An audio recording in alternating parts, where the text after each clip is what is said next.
अस्सलामुअलैकुम।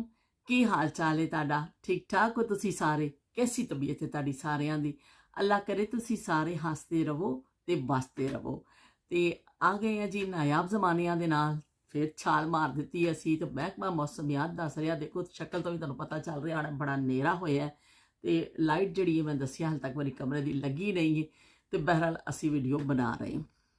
तो अज असी आ जाने नायाब जमानिया के उस तरफ असी जिक्र करने उस चीज़ का कि जोड़ा तुसी भी शायद बचपन च कभी इस तरह देखा, हर बच्चे ने देखा होगा, उस जमाने के हर बच्चे ने तकरीबन देखा सी कि जोड़ा बांदर का तमाशा करने वाला आंदा सी ते बांदर जदों वो करतब दिखांदा सी ते जोड़ा रिछ वाला आंदा सी ते एक आंदा सी जोड़ा सप लैके सपेरा यानी टोकरी लैके। ये मुख्तलिफ करतबबाज आंदे सन गलियां विच ते अपना दिखांदे सन ते लोग पूरा बाला निकल आंदा सी। तफरीह दे नां ते यह बड़ी चीज़ हुंदी सी कि सारे फटाफट निकल के आ जांदे सन।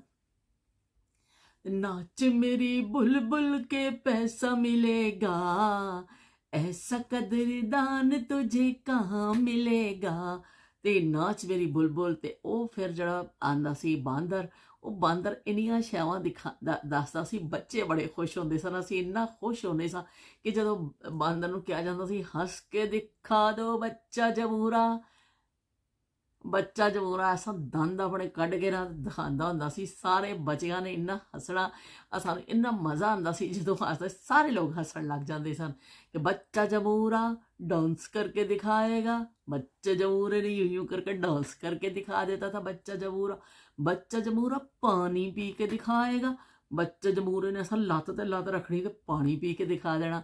बच्चा जमूरा सलाम करेगा। बच्चा जमूरा ऐसे सलाम करता था।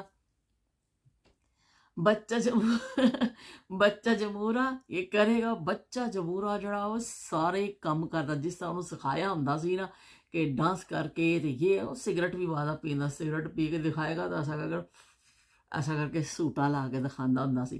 ते वो फिर चीज़ां जड़ियां ने ना बच्चे देख के बड़े खुश होंदे सन। इन्ना खुश होना उन्हें नाल डुग डुग डुग डुग डुग डुग डुग डुग डुग डुग डुग डुग डुग एक डुगडुगी होंदी सी। उन्हें ऐसा ऐसा करके बजाई जानी। जो डुगडुगी की आवाज़ आंदी सी ना ते सारा महला बाहर निकल आंदा सी भी आ गए जी बांदर। डुग डुग डुग डुग डुग डुग डुग डुग और डुगडुगी वजदी सी ते लोग निकल आंदे सन ते इन्ना तफरीह लैंदे सन लोग कि ना किते जाके टिकट लैना पैंदा सी ना कुछ। सादगी का जमाना सी ते लोग बड़े खुश हो जाते, हैप्पी हो जाते सन वो मंदर का करतब देख के, तमाशा देख के। उस तो बाद जिहड़ा आंदा सी रिछ वाला, वो रिछ भी इस तरह ही इन्ना वड्डा सारा रिछ वो आंदा हुंदा सी, रस्सी उन्हें बन्नी हुंदी सी। तो फिर वो भी इस अपने करतब करके दिखांदा सी। उन्हें डंडी उपर करना, नीचे करना, इस तरह करना, और जिस तरह उन्हें सदाए हुंदे सन ते वो फिर रिछ जड़ा ना अपना करतब करके दिखांदा हुंदा सी। सारे ने बड़े शौक नाल देखना। ते बच्चियां नूं कहा जांदा सी, साड़ी अम्मी ने भी कहना कोल ना जाइयो, रिछ जड़ा ना कुड़ियां नूं चुक के लै जांदा। जिहड़ी कुड़ी चंगी लगदी है ना वो फिर रात नूं आके उन्हें चुक के लै जांदा। तो बच्चियां नूं कोल नहीं जाण, असीं भी बड़ा डरने हुंदे सी कि सानूं आके रात नूं चुक के ना लै जावे। एवें बस गल्लां बड़ियां हुंदियां सन, पर एवें कि वो सादगी का दौर सी ते पर मज़ा बहुत आंदा सी कि लोग तफरीह दे नां ते यही चीज़ां सन। बंदर तमाशा ते यह तमाशा। ते उस तो बाद आ जांदा सी सपेरा। ते बीन ना बजाई मुंडिया मेरी गुत सपनी बन जाएगी। बीन न बजावी मुंडिया मेरी गुत सपनी बन जाएगी। ते गुत सपनी बन जाएगी। वो बीन बजदी सी ना, ओए होए बई दौड़ने सा सारे कि फिर इत्थे उन्हें एक लटकाया हुंदा सी चादर दे विच बन के टोकरियां, ऐसा जिवें छाबा नहीं होंदा, छाबे वर्गी मटीरियल दी टोकरियां होंदियां सन ते ढक्कन हुंदा सी उन्हां दे। ਉਹਦੇ ਵਿੱਚ ਫਿਰ ਸੱਪ ਹੁੰਦੇ ਸਨ। ਫਿਰ ਉਹਨੇ ਐਸਾ ਖੋਲ ਲੈਣਾ ਪਟਾਰੀ ਆਪਣੀ ਤੇ ਪਟਾਰੀ ਜੋ ਖੋਲ ਕੇ ਉਹ ਰੱਖ ਲੈਣੀ ਬਾਹਰ, ਉਹ ਐਸਾ ਟੋਕਰੀ। ਫਿਰ ਜਦੋਂ ਉਹਨੇ ਵਜਾਣੀ ਐਸਾ ਕਰਕੇ ਬੀਨ ਤੇ ਉਹ ਫਿਰ ਆਹਿਸਤਾ ਆਹਿਸਤਾ ਸੱਪ ਨੇ ਨਾ ਐਸਾ ਐਸਾ ਸਿਰ ਚੁੱਕਣਾ। ਥੋੜੀ ਜਿਹੀ ਉੱਪਰ ਹੁੰਦਾ ਸੀ ਉਹਦਾ ਜਿਹੜਾ ਢੱਕਣ, ਤੇ ਉਹ ਸਿੱਖਣਾ ਬਸ ਆ ਚਲਿਆ ਸੱਪ ਹੁਣ ਬਾਹਰ। ਤੇ ਉਹ ਫਿਰ ਐਸਾ ਐਸਾ ਕਰਕੇ ਨਾ ਸੱਪ ਨੇ ਐਸਾ ਬੀਨ ਦੇ ਉੱਪਰ ਸੱਪ ਨੇ ਐਸਾ ਐਸਾ ਕਰਕੇ ਬਾਹਰ ਆਈ ਜਾਣਾ। ਤੇ ਉਹ ਫਿਰ ਸੱਪ ਨੇ ਇਸ ਤਰ੍ਹਾਂ ਰਕਸ ਕਰਨਾ। ਕੋਈ ਸੋਹਣਾ ਲੱਗਦਾ ਸੀ ਸੱਪ ਵਿਚਾਰੇ ਕਰਕੇ ਜੀਭ ਵੀ ਆਪਣੀ ਕਦੇ ऐसा करके कटदा हुंदा सी। डर जाने होंदे सी सारे। ਉਹ ਫਿਰ ਸੱਪ ਜਿਹੜਾ ਐਸਾ ਕਰਨਾ, ਉਹਦੀ ਪਟਾਰੀ 'ਚ ਇੱਕ ਹੋਰ ਵੀ ਸੱਪ ਹੁੰਦਾ ਸੀ, ਉਹ ਬੜਾ ਕੋਈ ਸਪੈਸ਼ਲ ਸੱਪ ਹੁੰਦਾ ਸੀ। ਕਦੀ ਕਦੀ ਉਹ ਵੀ ਤਰੰਗ ਵਿੱਚ ਆਉਂਦਾ ਸੀ ਨਾ, ਕਹਿਣਾ ਵੀ ਦੂਜਾ ਵੀ ਕੱਢ ਕੇ ਦਿਖਾ ਦੂਸਰਾ ਸੱਪ, ਉਹਨੇ ਫਿਰ ਦੂਜਾ ਵੀ ਕੱਢ ਕੇ ਦਾ। ਉਹ ਸੱਪਾਂ ਨੇ ਫਿਰ ਇਸ ਤਰ੍ਹਾਂ ਬੀਨ ਦੇ ਉੱਪਰ ਇਸ ਤਰ੍ਹਾਂ ਰਕਸ ਕਰਨਾ। ਉਹ ਇੰਨਾ ਚੰਗਾ ਮੰਜ਼ਰ ਲੱਗਦਾ ਸੀ, ਇੰਨਾ ਅੱਛਾ ਲੱਗਦਾ ਸੀ ਕਿ ਸਾਰੇ ਬੱਚੇ ਸਾਰੇ ਵੱਡੇ ਸਭ ਦੇਖਦੇ ਸਨ ਕਿ ਬਈ ਸੱਪ ਦਾ ਦੇਖੋ ਬਈ ਸ਼ੋਅ ਦੇਖੋ। ਸਪੇਰਾ ਸੱਪ ਲੈ ਕੇ ਆਇਆ ਵੇ, ਰਿੱਛ ਵਾਲਾ ਰਿੱਛ ਲੈ ਕੇ ਆਇਆ ਵੇ, ਤੇ ਜਿਹੜਾ ਬਾਂਦਰ ਵਾਲਾ ਵੇ ਡੁਗਡੁਗੀ ਵਜਾਉਂਦਾ ਆਇਆ ਵੇ। ਤੇ ਉਹ ਗਲੀਆਂ 'ਚ ਆਉਂਦੇ ਸਨ, ਲੋਕਾਂ ਨੂੰ ਤਫਰੀਹ ਦਿੰਦੇ ਸਨ। ਲੋਕ ਉਹਨਾਂ ਨੂੰ ਫਿਰ ਕਿਸੇ ਨੇ ਰੁਪਇਆ ਦੇ ਦਿੱਤਾ, ਕਿਸੇ ਨੇ ਕੁਛ ਦੇ ਦਿੱਤਾ, ਕਿਸੇ ਨੇ 2 ਰੁਪਏ ਦੇ ਦਿੱਤੇ, ਜੋ ਵੀ ਕਿਸੇ ਦੀ ਹੁੰਦੀ ਸੀ ਕਿ ਸਾਨੂੰ ਇਹਨੇ ਔਰ ਵਾਕਈ ਤਫਰੀਹ ਆ ਜਾਂਦੀ ਸੀ। ਉਹ ਲੋਕ ਬਗੈਰ ਕਹੇ, ਉਹਨੂੰ ਮੰਗਣਾ ਨਹੀਂ ਪੈਂਦਾ ਸੀ ਕਿ ਮੈਨੂੰ ਦਵੋ, ਉਹਨੇ ਆ ਕੇ ਬਸ ਖੋਲ੍ਹਣਾ। ਸਾਰੇ ਮਹੱਲੇ ਨੇ, ਸਾਡੀ ਗਲੀ 'ਚ ਜਿੰਨੇ ਵੀ ਘਰ ਸਨ ਨਾ, ਉਹ ਸਾਰੇ ਨਿਕਲ ਕੇ ਲੋਕ ਆ ਜਾਂਦੇ ਸਨ, ਤੇ ਹਰ ਇੱਕ ਨੇ ਹਸਬੇ ਇਸਤਤਾਤ ਉਹਨੂੰ ਕੁਛ ਪੈਸੇ ਦੇ ਦੇਣੇ। ਉਹਨੇ ਫਿਰ ਆਪਣੀ ਪਟਾਰੀ ਪਟੋਰੀ ਇਕੱਠੀ ਕਰਨੀ, ਆਪਣੇ ਬਾਂਦਰਾਂ ਬੂੰਦਰਾਂ ਨੂੰ ਸਿੱਧਾ ਕਰਦੇ ਸਨ ਤੇ ਉਹ ਚਲੇ ਜਾਂਦੇ ਸਨ। ਲੇਕਿਨ ਉਹ ਕਿੰਨਾ ਅੱਛਾ ਦੌਰ ਸੀ ਕਿ ਲੋਕ ਇੱਕ ਇਸ ਤਰ੍ਹਾਂ ਦੇ ਛੋਟੇ ਜਿਹੇ ਕਰਤੱਵ ਦੇਖ ਕੇ, ਛੋਟੇ ਜਿਹੇ ਤਮਾਸ਼ੇ ਦੇਖ ਕੇ, ਬਾਂਦਰ ਦਾ ਤਮਾਸ਼ਾ ਦੇਖ ਲਿਆ ਤੇ ਸੱਪ ਦਾ ਡਾਂਸ ਦੇਖ ਲਿਆ, ਸੱਪ ਨਾਗਨ ਨਾਚ ਦੇਖ ਲਿਆ। ਮੈਂ ਤੇਰੀ ਦੁਸ਼ਮਨ ਤੂੰ ਮੇਰਾ, ਮੈਂ ਨਾਗਨ ਤੂੰ ਸਪੇਰਾ, ਮੈਂ ਨਾਗਨ ਤੂੰ ਸਪੇਰਾ। ਤੇ ਮੈਂ ਤੇਰੀ ਦੁਸ਼ਮਨ ਤੂੰ ਮੇਰਾ, ਮੈਂ ਨਾਗਨ ਤੂੰ ਸਪੇਰਾ। ਤੇ ਉਹ ਬੜੀ ਮਸ਼ਹੂਰ ਫਿਲਮ ਹੋਈ ਸੀ ਨਾਗਨ ਸ੍ਰੀ ਦੇਵੀ ਦੀ, ਬੜੇ ਲੋਕਾਂ ਨੇ ਸ਼ੌਕ ਨਾਲ ਦੇਖੀ ਸੀ। ਤੇ ਇਸ ਤਰ੍ਹਾਂ ਫਿਰ ਕਿੰਨੀ ਤਫਰੀਹ ਮਿਲ ਜਾਂਦੀ ਸੀ, ਕਿੰਨੀ ਜ਼ਿਆਦਾ ਤਫਰੀਹ ਮਿਲਦੀ ਸੀ, ਲੋਕਾਂ ਨੂੰ ਸਕੂਨ ਹੁੰਦਾ ਸੀ। ਲੋਕ ਆਰਾਮ ਨਾਲ ਫਿਰ ਉਹਨੇ ਚਲੇ ਜਾਣਾ ਆਪਣੀ ਪਟਾਰੀ ਇਕੱਠੀ ਕੁੱਠੀ ਕਰਕੇ, ਉਹ ਵੀ ਹੈਪੀ ਤੇ ਲੋਕ ਵੀ ਹੈਪੀ। ਹੈਪੀ ਹਰ ਬੰਦਾ ਹੈਪੀ ਹੋ ਜਾਂਦਾ ਸੀ ਇੰਨੀ ਦੇਰ ਵਿੱਚ ਹੀ ਕਿ ਬਈ ਉਹ ਥੋੜ੍ਹੀ ਜਿਹੀ, ਮੇਰਾ ਖਿਆਲ ਬਮੁਸ਼ਕਿਲ ਅੱਧਾ ਘੰਟਾ ਲੱਗਦਾ ਹੋਏਗਾ ਉਹ ਸਾਰੇ ਉਹਦੇ ਵਿੱਚ ਕਿ ਪਟਾਰੀ ਖੋਲ੍ਹਣੀ ਹੈ, ਉਹ ਨੈਪ ਕਰਨਾ ਹੈ, ਪੈਸੇ ਦੇਣੇ, ਉਹਨੂੰ ਕਰਨਾ, ਡਾਂਸ ਡੋਸ ਹੋਣੇ ਬਾਂਦਰ ਦੇ। ਤੇ ਚਲੋ ਜੀ, ਉਹ ਅੱਧੇ ਘੰਟੇ ਵਿੱਚ ਹੀ ਲੋਕ ਇੰਨੇ ਫਰੈਸ਼ ਹੋ ਜਾਂਦੇ ਸਨ, ਲੋਕ ਖੁਸ਼ ਹੋ ਜਾਂਦੇ ਸਨ। ਕੀ ਬੜਾ ਕੀ ਛੋਟਾ, ਕੀ ਬੱਚਾ ਔਰਤ, ਸਭ ਆ ਕੇ ਨਿਕਲ ਕੇ ਖੜੇ ਹੋ ਜਾਂਦੇ ਸਨ। ਸਭ ਵਾਸਤੇ ਇੱਕ ਬੜਾ ਤਫਰੀਹ ਦਾ ਟਾਈਮ ਹੁੰਦਾ ਸੀ ਉਹ, ਕਿ ਅਸੀਂ ਜਿਹੜਾ ਦੇਖੀਏ ਤਮਾਸ਼ਾ। ਔਰ ਇੱਕ ਦੁਨੀਆ ਹੀ ਅਲੱਗ ਹੁੰਦੀ ਸੀ ਕਿ ਅਸੀਂ ਦੇਖ ਰਹੇ। ਉਸ ਵੇਲੇ ਕੁਛ ਹੋਸ਼ ਨਹੀਂ ਹੁੰਦਾ ਸੀ ਕਿਸੇ ਨੂੰ ਕਿ ਮੇਰੀ ਔਰਤਾਂ ਨੇ ਕਹਿਣਾ ਹਾਂਡੀ ਪਕਾਣੀ ਹੈ, ਕਰਨੀ, ਸਭ ਨਿਕਲ ਕੇ ਆ ਜਾਂਦੇ ਸਨ। ਤੇ ਕਿੰਨਾ ਹਸੀਨ ਦੌਰ ਸੀ ਉਹ ਕਿ ਲੋਕ ਛੋਟੀਆਂ ਛੋਟੀਆਂ ਚੀਜ਼ਾਂ ਤੋਂ ਖੁਸ਼ੀਆਂ ਹਾਸਲ ਕਰ ਲੈਂਦੇ ਸਨ।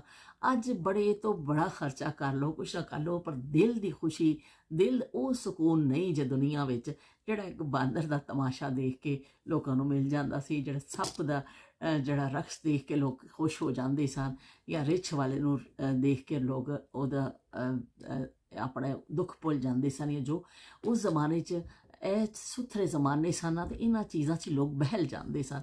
ਉਹ ਬਹਿਲਣ ਵਾਸਤੇ ਵੀ ਜਿਹੜਾ ਬੜੀ ਸਾਦਗੀ ਦੀਆਂ ਹੀ ਚੀਜ਼ਾਂ ਸਨ।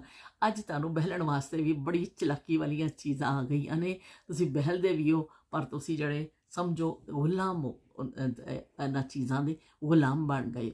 ਉਸ ਜ਼ਮਾਨੇ 'ਚ ਅਸੀਂ ਕਿਸੇ ਦਾ ਗੁਲਾਮ ਨਹੀਂ ਬਣਨੇ ਸਾਂ। ਉਸ ਜ਼ਮਾਨੇ 'ਚ ਅਸੀਂ ਕੀ ਕਹਿੰਦੇ ਨੇ, ਬਸ ਆਪਣਾ ਕੀ ਕਹਿੰਦੇ ਨੇ, ਜੋ ਤਫਰੀਹ ਦੇ ਨਾਂ 'ਤੇ ਜੋ ਮਯਸਰ ਹੁੰਦਾ ਸੀ ਉਹਦੇ 'ਚ ਲੋਕ ਖੁਸ਼ ਰਹਿੰਦੇ ਸਨ, ਬੜੇ ਹੈਪੀ, ਬੜੇ ਹੀ ਹੈਪੀ ਫੈਮਿਲੀ, ਹੈਪੀ ਮੁਹੱਲਾ ਤੇ ਹੈਪੀ ਲੋਕ, ਤੇ ਖੁਸ਼ੀਆਂ ਹੀ ਖੁਸ਼ੀਆਂ ਹਰ ਪਾਸੇ। ਲੋਕ ਹੱਸਦੇ ਖੇਲਦੇ ਆਪਣੇ ਘਰਾਂ 'ਚ ਅੰਦਰ ਵੜ ਜਾਂਦੇ ਸਨ।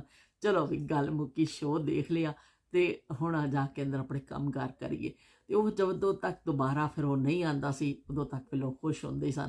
ਪਰ ਉਹਨੂੰ ਕਦੀ ਬਾਜ਼ ਨਹੀਂ ਲਾਣੀ ਪੈਂਦੀ ਸੀ ਕਿ ਮੈਂ ਰਿੱਛ ਲੈ ਕੇ ਆਇਆ, ਕਦੀ ਕਿਸੇ ਬਾਂਦਰ ਵਾਲੇ ਨੂੰ ਬਸ ਉਹਦੀ ਡੁਗਡੁਗੀ ਵੱਜਦੀ ਸੀ ਤੇ ਸਾਰਾ ਮਹੱਲਾ ਬਾਹਰ ਕੇ ਵੀ ਆ ਗਿਆ ਜੀ ਬਾਂਦਰ ਵਾਲਾ, ਡੁਗ ਡੁਗ ਡੁਗ ਡੁਗ ਡੁਗ ਡੁਗ ਡੁਗ ਡੁਗ ਡੁਗ। ਤੇ ਚਲੋ ਬਈ ਹੁਣ ਜ਼ਮਾਨੇ ਬਦਲ ਗਏ ਨੇ, ਹੁਣ ਲੋਕ ਜਿਹੜੇ ਨੇ ਮਾਡਰਨ ਹੋ ਗਏ ਨੇ, ਹੁਣ ਲੋਕ ਜਿਹੜੇ ਨੇ ਤਹਿਜ਼ੀਬ ਯਾਫਤਾ ਹੋ ਗਏ ਨੇ, ਹੁਣ ਲੋਕ ਬੜੇ ਉੱਚੇ ਹੋ ਗਏ ਨੇ ਤੇ ਹੁਣ ਇਹਨਾਂ ਚੀਜ਼ਾਂ ਨੂੰ ਪਸੰਦ ਨਹੀਂ ਕੀਤਾ ਜਾਂਦਾ।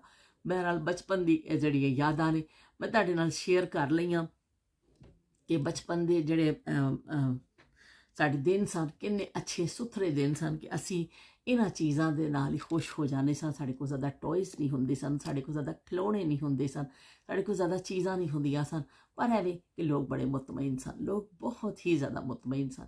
ਤੇ ਬਚਪਨ ਦੀ ਯਾਦਾਂ ਇੱਕ ਇੱਕ ਕਰਕੇ ਆਉਂਦੀਆਂ ਜਾ ਰਹੀਆਂ ਨੇ ਜ਼ਹਿਨ ਵਿੱਚ, ਤੇ ਅਸੀਂ ਸ਼ੇਅਰ ਕਰਦੇ ਜਾ ਰਹੇ ਹਾਂ, ਤੇ ਅਸੀਂ ਇਹ ਕਹਿੰਦੇ ਨੇ ਉਹ ਫਿਰ ਅੱਗੇ ਵੀ ਸ਼ੇਅਰ ਕਰਦੇ ਜਾਵਾਂਗੇ, ਤੇ ਨਾਲੋਂ ਨਾਲ ਅਸੀਂ ਗੱਲ ਕਰਦੇ ਜਾਵਾਂਗੇ। ਵੀਰ ਨਾ ਬਜਾਵੀਂ ਮੁੰਡਿਆ ਮੇਰੀ ਗੁੱਤ ਸਪਣੀ ਬਣ ਜਾਏਗੀ। ਤੇ ਪਤਾ ਨਹੀਂ ਸੱਪਾਂ ਦੇ ਤੇ ਬੜੇ ਬੜੇ ਗਾਣੇ ਬਣੇ ਹੋਏ ਨੇ, ਮੈਨੂੰ ਇਸ ਵੇਲੇ ਕੋਈ ਯਾਦ ਹੀ ਨਹੀਂ ਆ ਰਿਹਾ। ਬਹਰਹਾਲ ਮੈਂ ਆਪਣੇ ਵੱਲੋਂ ਕੋਸ਼ਿਸ਼ ਕੀਤੀ ਹੈ ਕਿ ਮੈਂ ਆਪਣੇ ਬਚਪਨ ਦੀ ਯਾਦਾਂ ਨੂੰ ਜ਼ਰਾ ਹਲਕੇ ਫੁਲਕੇ ਅੰਦਾਜ਼ ਵਿੱਚ ਸਾਰਿਆਂ ਤੱਕ ਪਹੁੰਚਾਵਾਂ, ਤਾਂ ਕਿ ਫਿਰ ਸੁਣਨ ਵਾਲੇ ਨੂੰ ਜ਼ਰਾ ਥੋੜ੍ਹਾ ਜਿਹਾ ਅੱਛਾ ਲੱਗੇ ਕਿ ਬਈ ਕਈ ਵਾਰ ਖੁਸ਼ਕ ਮੈਂ ਮਜ਼ਬੂਨ ਅਸਾਂ ਬਹਿ ਕੇ ਪੜ੍ਹ ਲਵਾਂ, ਤਾਂ ਉਹ ਮਾਨਾ ਤੁਸੀਂ ਵੀ ਉਹ ਅੰਦਰੋਂ ਹੀ ਵੱਟਾ ਚੁੱਕ ਕੇ ਮੈਨੂੰ ਮਾਰੋਗੇ ਕਿ ਬਈ ਇਹ ਕੀ ਕਰਦੀ ਪਈ। ਤੇ ਬਹਰਹਾਲ ਐਵੇਂ ਕਿ ਤੁਸੀਂ ਲਾਈਕ ਕਰ ਦਈਓ, ਕਮੈਂਟ ਕਰ ਦਈਓ। ਅਗਰ ਕਿਸੇ ਨੂੰ ਚੰਗਾ ਲੱਗੇ, ਜ਼ੋਰ ਜ਼ਬਰਦਸਤੀ ਕਿਸੇ ਦੇ ਨਾਲ ਨਹੀਂ ਹੈ ਬਈ, ਕਿਸੇ ਦੇ ਨਾਲ ਜ਼ਬਰਦਸਤੀ ਨਹੀਂ ਹੈ, ਜ਼ੋਰ ਜ਼ਬਰਦਸਤੀ ਨਹੀਂ ਹੈ। ਅਗਰ ਕਿਸੇ ਦਿਲ ਮੰਨੇ ਤੇ ਲਾਈਕ ਕਰ ਦਈਓ, ਕਮੈਂਟ ਵੀ ਕਰ ਦਈਓ। ਤੇ ਫਿਰ ਮਿਲਾਂਗੇ ਇੱਕ ਨਵੀਂ ਯਾਦ ਦੇ ਨਾਲ, ਨਵੀਂ ਗੱਲ ਦੇ ਨਾਲ। ਵੇ ਮੈਂ ਦਿਲ ਤੇਰੇ ਕਦਮਾਂ 'ਚ ਰੱਖਿਆ, ਵੇ ਮੈਂ ਦਿਲ ਤੇਰੇ ਕਦਮਾਂ 'ਚ ਰੱਖਿਆ, ਤੂੰ ਪੈਰ ਟਪਾ ਤੇ ਸਹੀ, ਤੂੰ ਪੈਰ ਟਪਾ ਤੇ ਸਹੀ, ਦਿਲ ਤੋੜੇਗਾ ਤੇ ਦੇ ਦਿਆਂਗੀ ਜਾਨ, ਵੇ ਜਾ ਕੇ ਵਖਾ ਤੇ ਸਹੀ, ਵੇ ਜਾ ਕੇ ਵਖਾ ਤੇ ਸਹੀ, ਵੇ ਮੈਂ ਦਿਲ ਤੇਰੇ ਕਦਮਾਂ 'ਚ ਰੱਖਿਆ। ਤੇ ਅੱਜ ਕੱਲ੍ਹ ਮੈਂ ਜਦੋਂ ਯਹੀਆ ਨੂੰ ਲੈ ਕੇ ਬੈਠਣੀ ਆ ਨਾ, ਤੇ ਉਹਦੇ ਵਾਸਤੇ ਮੈਂ ਇੱਕ ਸੌਂਗ ਬਣਾ ਲਿਆ ਵੇ, ये है हमारा गोल गप्पा, ये है हमारा गोल गप्पा। ਤੇ ਉਹਨੂੰ ਮੈਂ ਅੱਜ ਕੱਲ੍ਹ ਕਹਿੰਦੀ ਹਾਂ ਗੋਲ ਗੱਪਾ। ਉਹ ਮੇਰਾ ਗੋਲ ਗੱਪਾ ਵੇ, ਬੜਾ ਮਾਸ਼ਾਅੱਲਾ ਹੱਸਦਾ ਖੇਲਦਾ। ਤੇ ਮੈਂ ਕਿਸੇ ਉਹਨੂੰ ਵੀ ਨਾਲ ਗੋਲ 'ਚ ਬਿਠਾ ਕੇ ਨਾ ਇਨਸ਼ਾਅੱਲਾ ਪੂਰੀ ਕੋਸ਼ਿਸ਼ ਕਰਾਂਗੀ ਇੱਕ ਗੋਲ ਗੱਪੇ ਨੂੰ ਨਾਲ ਬਿਠਾ ਕੇ ਨਾ ਫਿਰ ਅਸੀਂ ਇੱਕ ਕਿਸੇ ਦਿਨ ਗੱਲ ਮੈਂ ਕਰਾਂ। ਫਿਰ ਮਿਲਨੇ ਆ। ਅੱਲਾ ਹਾਫਿਜ਼ ਤੇ ਰੱਬ ਰਾਖਾ।